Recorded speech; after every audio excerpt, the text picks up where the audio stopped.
All right, looks like we are live, and I want to thank everybody for their patience. I know everybody, including myself, including Tony, are extremely excited for today's shows. We had a couple just minor technical difficulties before going live, but everything is good now. I promise you it is going to be well worth the wait. So welcome to Standing for Truth, where, as you know, we focus on the truth of biblical creation. If you enjoy the content coming from Standing for Truth, including the interviews, the debates and discussions that are hosted, please hit that subscribe button. And if you are already subscribed, please share around this very important information, as the truth is so incredibly important. So I want to point out, I'm really excited about today's show. It is a blessing to have Dr. Gordon Wilson with us here today. We are going to be discussing abiogenesis and special creation. I am pleased to introduce my co-host for today as well, Tony Maurice. So thank you, Dr. Gordon Wilson, for giving us your time for today's important show. And also thank you, Tony, for joining us today as well. Gentlemen, I think you are on mute, actually, if you want to just make sure you unmute yourself. And all right. Awesome. All right. It's great to be here. Wilson, thanks for coming. Appreciate it. We can jump right. I'm going to give a brief introduction for everybody in the audience of our guest, and then I'm going to hand it over to you, Tony, where you can introduce the topic a little more. And Tony, you've been here with us before. You've co-hosted on this channel the first time with Dr. Ryan Hayes. So definitely please check that out. That was on abiogenesis as well. So a brief introduction for Dr. Gordon Wilson. Dr. Gordon Wilson was awarded a PhD in environmental science and public policy by George Mason University in Virginia for his research on the reproductive ecology of the eastern box turtle. Before that, he received a BS in secondary education / biology and an MS in entomology from the University of Idaho. Since 2003, he has been a faculty member at New St. Andrews College in Moscow, Idaho, where he is currently a senior fellow of natural history. Also, guys, I've got more information linked in the description box. You can find this and more of his articles on Answers in Genesis, the website that I have linked. So again, Dr. Wilson, thank you so much for being here. And I want to hand it over to you in case there was anything you wanted to elaborate on in terms of introduction. Not really. You know, the environmental science and public policy sounds sort of, well, very broad, which it is, but my research, as you said, was eastern box turtle. So it was very biological. They just had a very broad program. So you could go in any number of directions with it. So, but awesome. Mine was straight up ecology of the box turtle. Well, I appreciate all. It doesn't have much to do with molecular stuff, but before that, before I went to Liberty University in '91, I worked in molecular biology at the University of Idaho. After my master's degree in entomology, I went from big bugs to small bugs, and worked in a bacteriology lab doing sort of a gene jockey type lab, where we did a lot of molecular stuff. Awesome. Awesome. I highly recommend your articles that I've personally read, as well as your presentations and lectures that you can find on YouTube. But I've read a lot of your articles on Answers in Genesis pertaining to those topics of, you know, the cool little critters of God's cool critters. Yeah, the gee whiz kind of stuff. I like writing. Me too. I love it. I love those articles, and those topics always fascinate me. The amazing design of God's creation. So that being said, I'm going to hand it over to Tony now. Tony, I know you wanted to introduce and elaborate a little bit more on the topic for this afternoon. Sure. Yeah. Basically just discussing origin of life problems, and is any of the laboratory environments prebiotically plausible? Well, basically it's sort of stacking the deck in favor of abiogenesis. Did you, Dr. Wilson, did you want to start with Stanley Miller experiment? We can briefly go over that and how it basically the the Stanley Miller experiment was trying to actually experimentally see if basic biomolecules could be generated in a prebiotic soup, but the deck was stacked in favor of getting the right molecules. They chose certain inorganic molecules like hydrogen, water, methane being CH4. So you need a carbon source, you need ammonia, you need a nitrogen source, NH3. And so you're pre-choosing the molecules that would give you the right sort of ingredients to make amino acids. And now, then you also have to have a reducing atmosphere, so no oxygen allowed. And those are all just like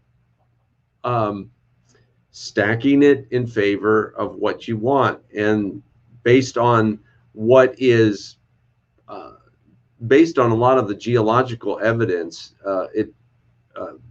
there's not really any clear indication that it was a reducing atmosphere, meaning there was appreciable amounts of oxygen in the first. I mean, even if you're granting them, 3.8 billion years ago, and all of that, the oxygen levels, even in their own scenario, were high enough to be very problematic for generating biomolecules. But what I like to do is say, okay, go ahead and stack the deck in favor of your biomolecule, having these the right energy, you making the amino acids, fine, go ahead, get all of these amino acids that you want made. In the Stanley Miller experiment, they made a number of amino acids. I can't remember the exact numbers, but usually more on the simplest amino acids, which are the building blocks of proteins. But this is where it's sort of a dead end. It's not sort of a dead end, it's an extreme dead end, because you don't have the biological machinery in place. A cell has got all of the machinery. It's got the DNA, which encodes all of the instructions for the amino acid sequence, and then the ribosomal machinery. The DNA is made into RNA, which is then translated into proteins. And all of it is got this highly sophisticated assembly line system that you've got tRNAs bringing in the amino acids, and they're hooked to the mRNA codon to anticodon. It's just, if you haven't learned all of that, there's some really great videos online that show you the complexity of this assembly line.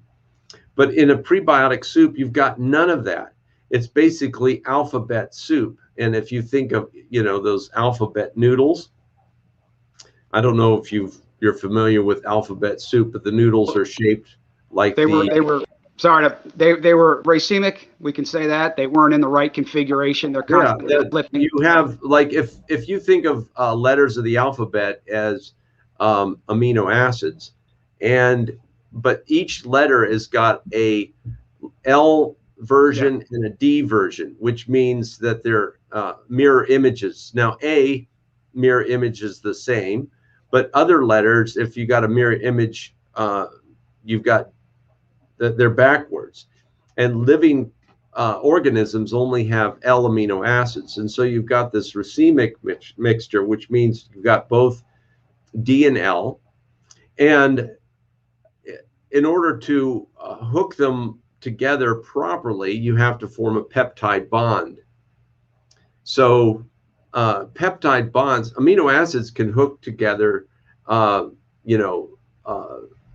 carboxyl group to amino group, but you've got other functional groups on the amino acids. So the amino acids can hook in any number of ways if you don't have the assembly line machinery that is in the cell. So you're not going to get amino acids assembling in with all L. There's going to be D and L mixed together. If they do chain up at all, it's just going to be this rugby scrum of amino acids that's not going to be a linear N to C linkage. It's going to be a mix. But even if you did have all L, it's just going to be a random sequence. This is where DNA is so important, because DNA is what determines what amino acids are chosen for the sequence. So a group of 3 nucleotides on the DNA codes for 1 amino acid. Okay, so 3 nucleotides on the DNA code for 1 amino acid. If you have just amino acids, they're going to be racemic, they're not going to be peptide bonds, and it's going to be a random sequence. But even, you know, it really is ridiculous. And this is why I think that it's more of a spiritual blindness, because a lot of these guys are extremely smart. And no amount of evidence, I mean, I'm pretty presuppositional. I used to think that if you just dump enough evidence showing the impossibility of proteins, functional proteins forming by chance, they would, you know, a reasonable, rational biologist would just crumple down on his knees and say, what must I do to be saved, like the Philippian jailer? But no, they don't. You know, unless God is changing the heart and opening the heart, you know, doing this dump truck of, you know, evidence. I gave a talk at the University of Idaho, and there's a bunch of atheists in the front row, and I was laying it out pretty strong and going through some of the Stephen Meyer, Douglas Axe stuff, and showing just if there was ever a time to use the word impossible, this is it. I mean, impossible is almost too weak of a word, okay? It's almost too weak. But I really, and I could see the atheists were just bristling in the front row, just fidgeting and everything. And afterward, I was really nice and being quite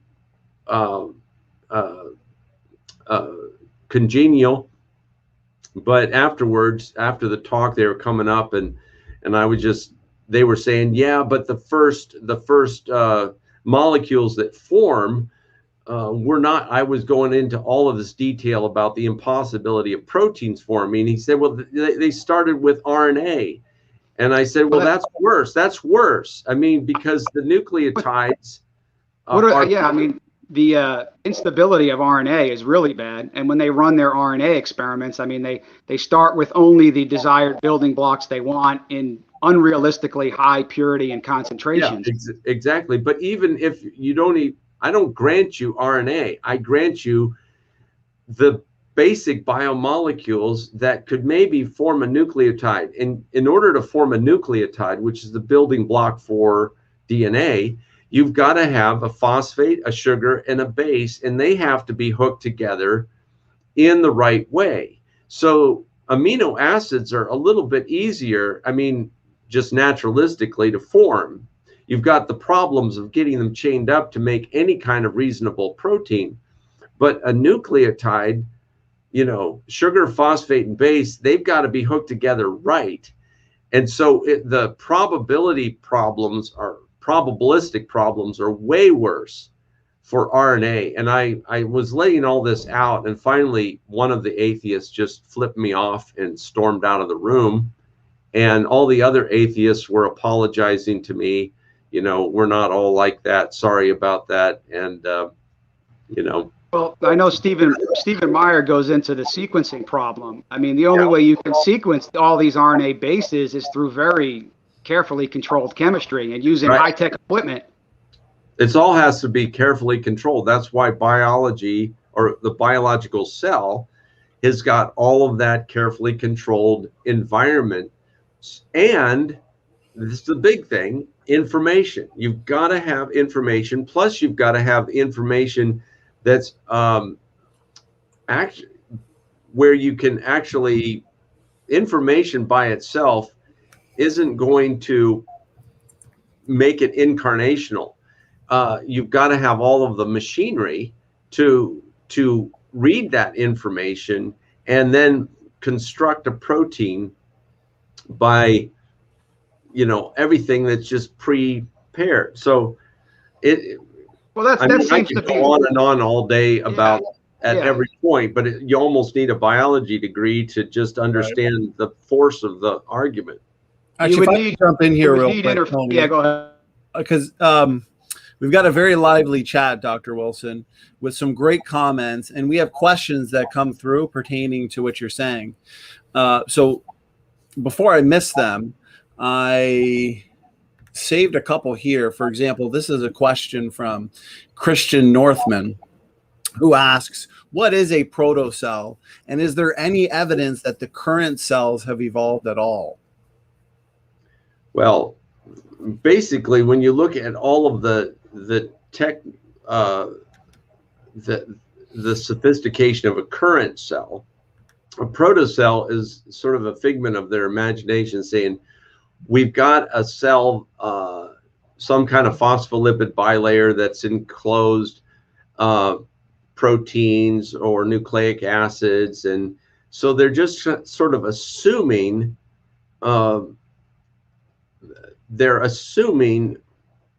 that a protocell can form by chance. The probability, if you look at the Doug Axe probabilities, just one protein, a very modest protein of only 150 amino acids forming by chance, is 1 in 10 to the 164th power. Now that is supposing that the protein is functional. It's got a known biological function. It is all L amino acids, all peptide bond, all folded correctly. The chances of that, just one protein forming by chance that's functional, is 1 in 10 to the 164th power. Now, just by way of comparison, there's 10 to the 80th subatomic particles in the known universe. So, I mean, this is, let me just read you one little quote out of Signature in the Cell. Unfortunately, the problem is much worse than that, with odds standing at 1 chance in 10 to the 164th of finding a functional protein among the possible 150 amino acid compounds. The probability is 84 orders of magnitude smaller than the probability of finding a marked particle in the whole universe. Another way to say that is the probability of finding a functional protein by chance alone is a trillion times smaller than the odds of finding a single specified subatomic particle in all the particles in the universe. And so that's just one protein. So protocell is just a complete myth, because that's presuming that you've got multiple proteins that are all functional. So you've got to, you know, the simplest known cell in the world that we know of has got 482 proteins. That's the simplest. Mycoplasma genitalium. It's a sexually transmitted disease organism. It's an intracellular parasite, which means that it's accustomed to easy living. It doesn't have to manufacture really any. It lives in a cushy environment, and it's got 482 proteins. Remember, the probability of just one protein forming by chance is impossible, let alone a bunch of other proteins that have to form. So you're basically having to form a bunch of proteins well into the hundreds and they all are each one is impossible to form, let alone more than one. And they all have to form at the same time, at the same place, inside the same membrane. It's just ridiculous. It really is ridiculous. And so protocell is just an impossibility. And a lot of evolutionists would say, well, natural selection, it's sort of their magic wand. They'll say natural selection will generate and get over any probability barrier, but it can't, because natural selection requires that you have to be able to have a replicating cycle. You have to be able to divide. And in order to divide, because once you have some kind of replication, some kind of division, then you can have some, more fit, less fit cells. And then natural selection can act on the differences in fitness. But you cannot have natural selection prior to the first replicating cell. So you have to get your first cell by totally brute chance. No leg up through natural selection of sifting variants and the survival of the fittest. You've got to have a cell that actually is living.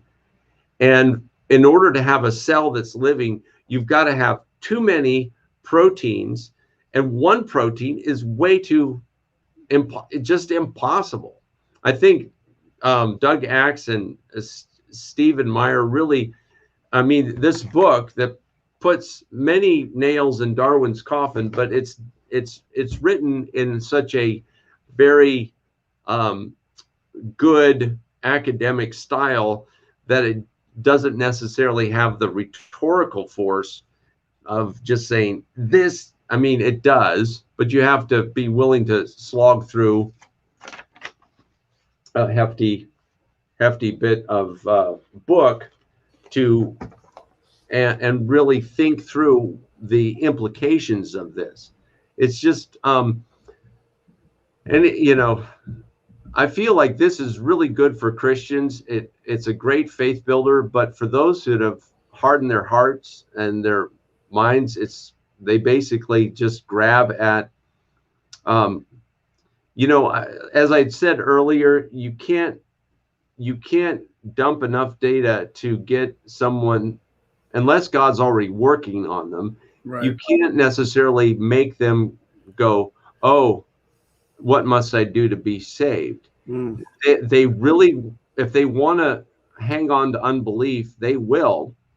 But what I want to do in this apologetics is pull the they really want to think that it can happen naturalistically. And what I want to do in this type of thing is, maybe I can't get them to say, yes, Jesus is Lord, but I want them to I want to show them in no uncertain terms that they do not have any kind of reasonable argument, that they have to be completely out on the skinny branches with no rational, reasonable, scientific, biochemical scenario that makes any sense if you look at the details. We've got a quote from James Tour on a protocell. Maybe SFT can bring that up. Basically, it's all engineered chemistry. Scientists purchase. Yeah, here it is. They purchase exactly what they need. Right. I can read a little. I'll read a little bit of it here. It says a protocell is a self-organized, endogenously ordered spherical collection of lipids proposed as a stepping stone to the origin of life. Most so-called protocell assembly experiments in origin of life research can be summed up by a protocol analogous to this. Purchase a homochiral diacetyl lipid from a chemical company, or synthesize stereochemically scrambled lipids from smaller molecules. Add those lipids to water and observe a small amount of it to the simple and expected thermodynamically driven assembly of those lipids into a synthetic bilayer vesicles upon agitation. Sometimes the researchers will add other molecules that get engulfed by the vesicle as it forms. Here's the hype behind it, then publish a paper claiming that the synthetic vesicle is a protocell and suggestive of early forms of cellular life. Engage with the media to ramp up the hype. Yeah, I mean, it's like building it's like building a sandcastle and then saying that the waves and water currents built that sandcastle. Yes, you've got all the right ingredients at the beach, but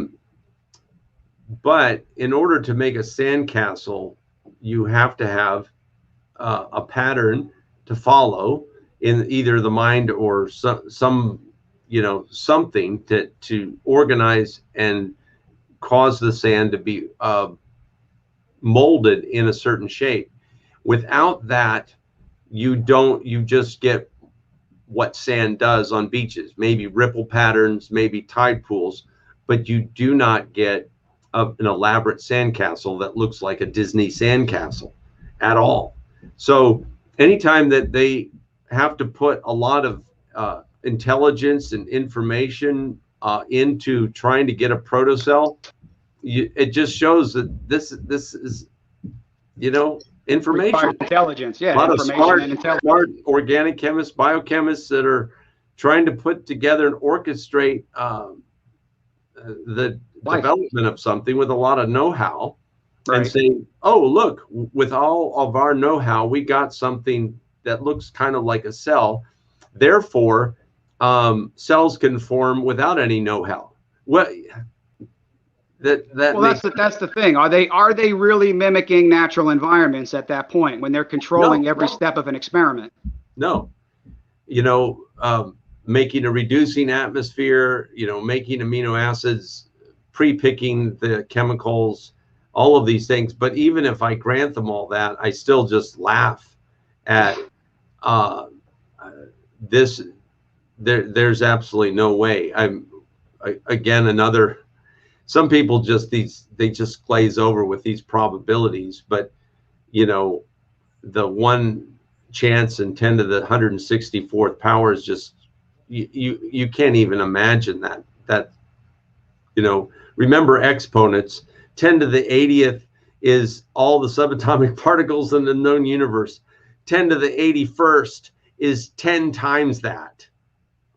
But it seems 10 to the 82nd is 10 times 10 to the 81st. So it's just, these numbers are, it's incomprehensible. I can't, knowing just the number of atoms in a drop of water is incomprehensible. 1 drop of water is 33 billion times a billion water molecules. Now think about the ocean. 1 molecule, a little piece of gravel, is more numbers that we can't even get our mind around, let alone the whole world or the whole universe. And then when someone says, oh, well, the earth is old, the earth is really old and anything can happen, even if the probability is low, they don't have anywhere near enough time at all. And even if they had enough time, it's just not going to happen, because based on probability, we know that if it's super, super improbable, at a certain point, we know it's designed.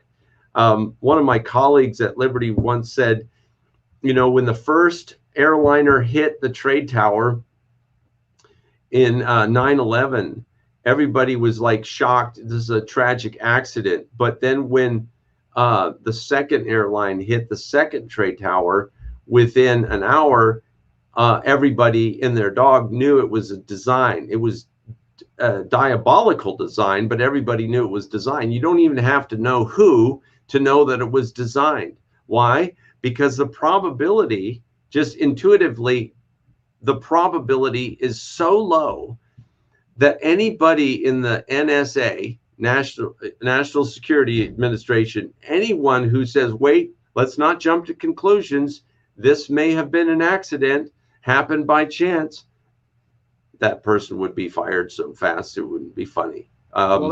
I think that's why they're moving the origin of life to all different places. It didn't happen in the deep sea vent. It happened just outside of it. Maybe it flew in from space somehow. They're really getting picky and desperate. That's so desperate because you're just rearranging the furniture. Oh, if it's just here. If it's not a warm little pond in a cave by the sea, which is the best place, let's do it in a really hot environment, which is super inhospitable to life. When you're talking about deep sea vents, you're just making things worse. Just making it so, or it came in from outer space on a meteor. Yeah. I mean, you're just pushing it back. The problem is you don't have information, and no naturalistic explanation will generate information. It just, the more you learn about biochemistry, that's why I know it's a spiritual problem, because a lot of these guys know, but they know that it's just academic suicide to say that God had something to do with it. So they would rather receive praise from men than praise from God.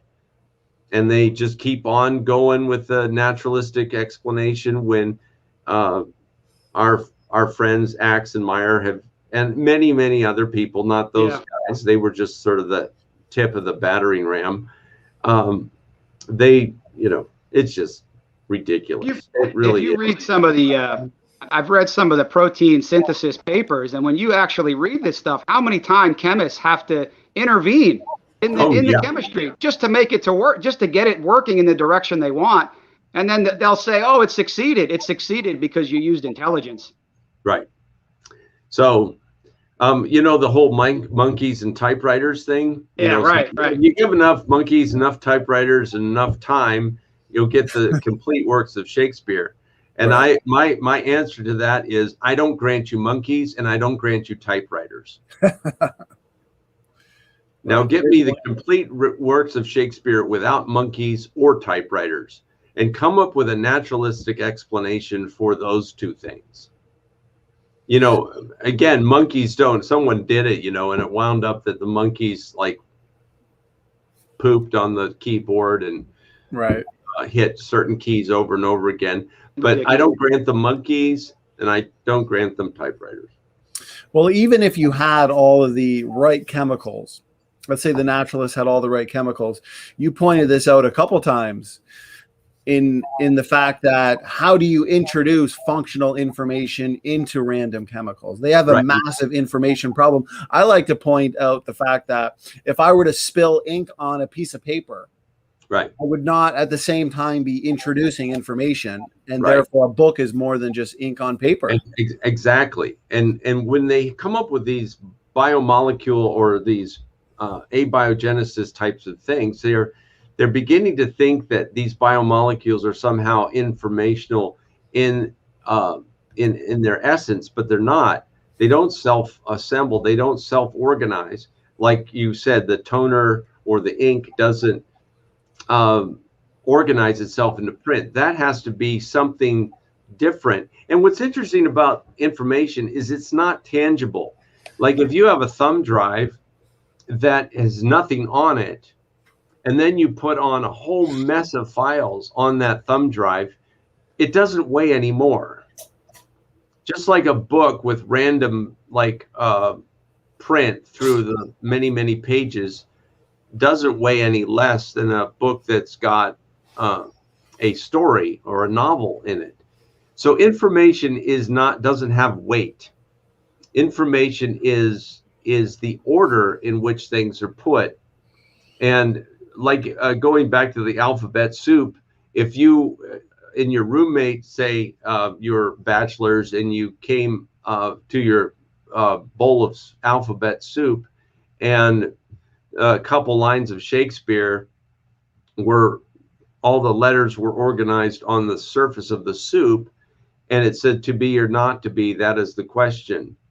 Or something a little more jabby from a roommate that says, do your share of the dishes, written on the top of the soup, you would know that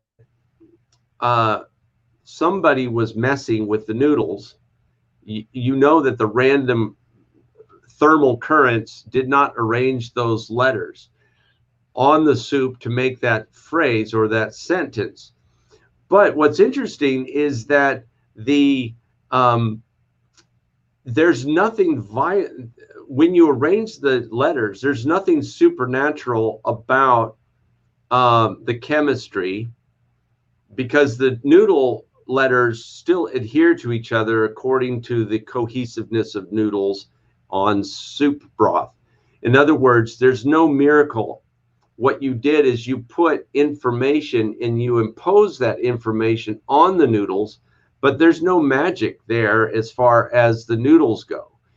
And the biochemists are just thinking it's just noodles and soup, and it'll eventually organize itself into protocells, which then will organize into more complex cells. And it really boils down to a lack of information. And I think that information theory is is a great argument against any naturalistic information theory. In short, basically says that the only source of true specified information is intelligence. Of course, evolutionists have to say, well, there's an exception to that, but I don't think there's going to be an exception to that. There is not going to be an exception to that. I hope that evolution eventually crumbles in my lifetime. That's my hope, my prayer. I think there's, ever since Romans 1:20 was written, there's never been an excuse. So even without molecular biology, we can look at the complexity of life, and without any biological knowledge, there is no excuse. When it says God's invisible qualities, his eternal power and divine nature have been clearly seen, being understood from what has been made. So even without any biology, you just look at life, you know that just can't happen. And that's why I like Doug Axe's book, Undeniable. It's intuitively obvious. It's just nice to have some biology to slam dunk. Yeah, definitely agree. We got one more quote I wanted to just read briefly from Robert Shapiro. Now this, Sure. the atheists will accuse us of only quoting Christians. So he was totally agnostic, and this is what he has to say. The analogy that comes to mind is that of a golfer who having played a golf ball through an 18-hole course, then assumed that the ball could also play itself around the course in his absence. He had demonstrated the possibility of the event. It was only necessary to presume that some combination of natural forces, earthquakes, winds, tornadoes, floods, for example, could produce the same result given enough time. So basically, without the intelligent golfer, how is a ball going to play itself around a golf course? And this is exactly what we're seeing in Origin of Life chemistry. Yeah, that's and those analogies I just love to take apart, because given enough time, the golf ball falls apart, and the golf course becomes more and more of a mess, and you get big clumps of grass and the holes fill in. Your golf course no longer exists. Golf ball falls apart.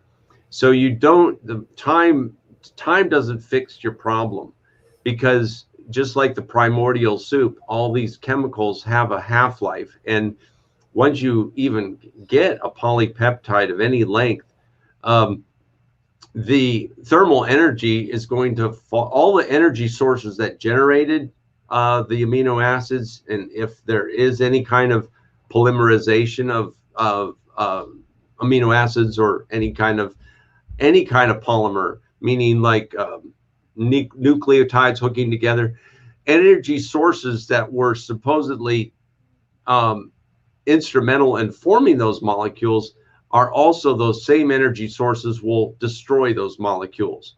And so time doesn't help. Whatever you're building will fall apart. So what has to happen is all of these proteins, DNA, RNA, phospholipids, all in the right quantities, all in the right shapes, all of them specified, because each protein doesn't exist unto itself and do a functional job.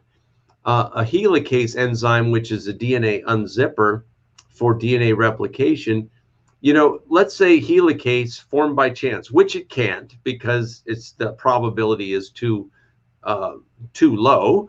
But let's just presume that helicase formed. It will do squat. I mean, helicase cannot do its job unless it's in the context of a integrated functional cell. And it's the same for all these other molecules. They need each other to do the job. These enzymes, they would just say a lot of these processes, going back to Behe's work, a lot of a cell's not just an irreducible complexity. A cell is a whole multitude of irreducible complexities that are all integrated to form sort of a super uber duper irreducible complexity. One caveat: don't think that everything's irreducible. A lot of creationists use that argument too much. Cars are obviously designed, but don't say irreducible. A car is not an irreducible complexity. You can take off the hubcaps, you can take off the fenders, you can take off the wipers, you can take off a lot of things and have the car still run. It doesn't run, it might not run as well, but it still runs. So don't automatically just say irreducible complexity this, irreducible complexity that. It's a very specific concept, and in order to prove something's irreducible is by eliminating one of the components of the system, and if it then ceases to function, then it's an irreducible complexity. So just a quick caveat, but a cell does have a lot of irreducible complexities in it. You get me going. I'm like a wind-up toy. Hey, I could listen to you all day, Dr. Wilson. So many great points, so much good feedback from the audience as well. One thing I'll point to before, Tony, I know you had another question, was I like how you pointed out the fact that time is not the hero of the plot for the evolutionists. And it's not the hero of the plot when it comes to abiogenesis, but nor is it the hero of the plot when it comes to large-scale evolution, universal common ancestry, because when it comes to information, Dr. Wilson, as you've been talking about, the mutations that they look to explain the origin of genetic information and complexity actually degrades functional information. Right. I would really recommend, if you haven't talked about it already, there we go. Yes. Yeah. That's basically one of my favorite books. I've read it. Right. I'm actually in the midst of rereading that book. There's so much good information. I need to reread it. Right. And I point that out because you'll oftentimes get the atheist who just admits, okay, at the present time, we don't have an explanation for abiogenesis, the origin of life, but we still have all of this evidence for universal common ancestry, and there's no information problem there. But realistically, as you're pointing out, no, even with universal ancestry, mutations degrade that information. Mutations aren't going to take that single-celled like ancestor into a whale over billions of years. Exactly. And going back to all the evidence for universal common ancestry, when you make even inanimate objects, if you have the right algorithm, you can build a phylogenetic tree from it. Say cutlery and all this dinnerware. You can put all of the shapes and information to make knives, forks, and spoons, and all the different kinds of things for dinners, and build an evolutionary tree for that. there's going to be always, in any kind of multiplicity of things, there's always going to be levels of similarity and levels of difference. And given that, you can make any kind of you can make an evolutionary tree. So they're presupposing that similarity at some level implies common ancestry. And not necessarily. The devil's in the differences. When you can say, yes, vertebrates all have a lot of similarity at the genetic and the protein level. It's like God does not have to reinvent the wheel on every organism. He can build all sorts of diversity on a common blueprint, say vertebrate blueprint, and then at different levels of similarity or difference, make a whole host of organisms that all sort of share this vertebrate body plan, or an echinoderm body plan, or a mollusk body plan. And so they have this idea of similarity implies common ancestry, but it just does. We can say at the same with the same confidence, it also implies common design. And the issue is when we look at the information problem, and we see these organisms, and if we're looking only at similarities, and we go, golly, those are evolutionists have a lot of evidence for similarity. Well, let's look at all of the differences and see how many differences we can show between these fundamentally different organisms, even though they share a lot. So there are, levels of DNA similarity. At what point do we say it's a deal breaker? Well, if with all the chimp and human genomes, it's like, well, whatever that difference or similarity is, somewhere probably in 80%, but that even when it was 2% difference back in the day when they were aligning the sequences differently, that can be a deal breaker if that 2% is information that cannot be generated through natural selection and mutation. 2% of 3 billion nucleotides is a lot of information, but it's way worse than that. But that's the thing, is information content, not just looking at similarity. I'd like to say the devil's in the differences. Look at those differences, look at the genetic basis for those differences, and that's where the problems come in for universal common ancestry.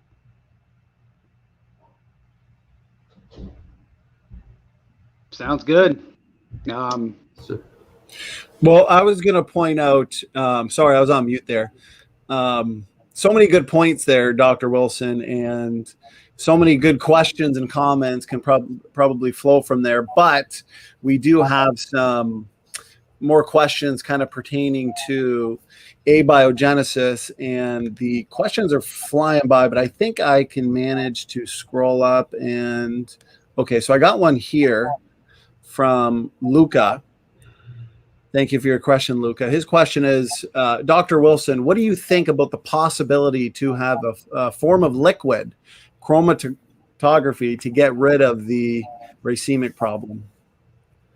Again, even if you get rid of the racemic problem, you still need to have a lot of protein translational machinery. So even if you I would be happy to, in a in vitro situation, put all L-amino acids together. I mean, I'm happy to give them all sorts of handicaps, all L-amino acids. The problem lies, again, with getting those hooked together. Even if you had all L and there's no racemic problem, getting them to hook together in such a way that it will make a a sensible specified sequence of amino acids that will form a protein, that is a insurmountable problem. Not only do you have to have them all be the right peptide bonds, hooking them together, but you need to have a specified sequence, and often you have to have an extrinsic bit of biological machinery that helps fold the protein into its correct three-dimensional shape. And all of this is just, again, who cares if we get over the racemic problem? You know, information is the problem. And again, one protein, you know, what's it going to do? That's like saying, with geological processes, what's the likelihood of geological processes in a mountain of iron ore will generate a carburetor through the molting of the rock and pouring into cracks, and it just makes a carburetor? Well, that's not going to happen. But even if we got over all these little problems and the rock cracked open and there was this nice carburetor, what's it going to do? Nothing. Nothing. It's just going to sit there and rot. It's going to rust and fall apart, because the carburetor, even though it's not going to happen by chance, it is not going to do anything unless it is formed by chance and integrated with a bunch of other things formed by chance in the same place at the same time and making a cell. The cells, just because there's lots of cells does not mean they're simple. There is no such thing as a simple cell. Even the simplest cell is mind-bogglingly complex. And so I can't say, I could go on all day and sound like a broken record. Yeah. But anyway, I'm also, I don't know how long you were thinking of going. I am on call to help my father. He's 93 and he needs me to help him so I'm on call. Of course. Yeah. Can we just conclude, just to conclude the abiogenesis? I mean, we could give scientists everything they need, all the life-friendly molecules, all the templates, all the purified stuff, all the designed equipment. They still can't do it. Right. I used to work in, the lab, and I would sometimes make my own DNA, but I would need all the right enzymes. And so I'd add in a little Eppendorf tube, I would pipette in all of the right nucleotides, and then I would put in the right single-stranded DNA and a primer, so that I would just add all the right ingredients. Right. So intelligence. Intelligence is involved at every step. Exactly. If I could, Dr. Wilson, we are coming at the hour mark, and like you said, you're on call, and you've been so generous enough with your time answering these questions. This has been extremely beneficial and helpful. So God bless you for that. I wanted to ask you, before we start wrapping it up here, can you tell us a little bit about the Riot and the dance films? Yes. If you haven't seen them, you can get Riot and the Dance Earth on Amazon Prime, and you can also get it DVD on Amazon. But also VidAngel has got an app. You can go to the App Store and type in on your phone, App Store, and type in Riot and the Dance, and you can load the app. It's a VidAngel produced this app, and you can watch both Riot and the Dance Riot and the Dance Earth and Water. And it's sort of like, if you're familiar with Chosen, it's a pay it forward thing. So you can watch them for free. But if you want to see more, if you want to help with supporting paying off the previous episodes, but also helping us springboard and make more.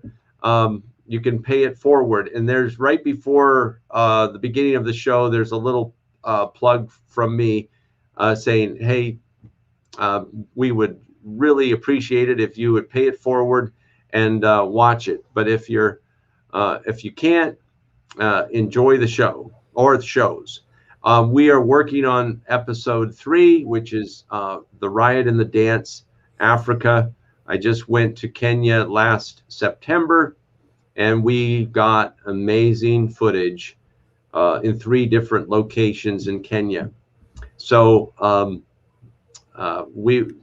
it's basically a cinematic celebration of creation. And rather than trying to be apologetic and saying,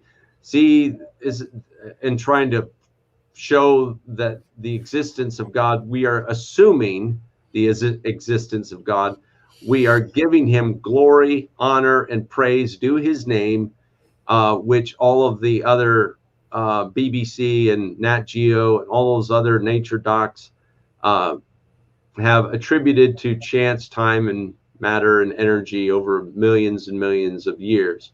And we want God to get all of the glory, honor, and praise for his magnificent creation in the Riot and the Dance series.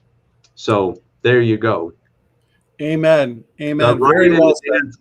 Riot and the Dance app on your phone. You can just download it and watch it. That's awesome. Very well said. Pay it forward. Yes, pay it forward. Very Please. Well said. And you've got all of these documentaries and shows on Netflix, Amazon, that's not giving the glory to God for his creation. Right. And for example, Planet Earth, right, which we all love to watch. So with that series, you're giving the glory to God. Right. And I also want to recommend, too, before we conclude it, not only that series, but also please check out the description box for a lot of your articles pertaining to venom in many animals, going into the amazing design of these creatures, answering questions such as, if God is good, why are some creatures so bad? Right. You've got an awesome article on the process of metamorphosis and the caterpillar's transformation into a butterfly. So these are all fascinating topics, and I just want my viewers to make sure that they check those out, as well as check that series out, Dr. Wilson. Do you have the link to my page on Answers? So you can actually go to Answers Magazine and just type in Gordon Wilson, and it'll pull up all my articles. That's really nice. Okay. You can awesome. pull. And then it's all right there, including all the articles I just mentioned. Great. So once again, thank you so much to the audience. We've had a great chat with a lot of great questions, lots of good feedback. People really found this to be incredibly helpful. So God bless you for that, Dr. Wilson. Any final words, Dr. Wilson? No, just one of the things that in all of our learning all of this stuff, it's sometimes tempting to go out and find unbelievers and beat them over the head with this. And even though I think it's really powerful information, we don't want to just go out and just win arguments. We want to win people.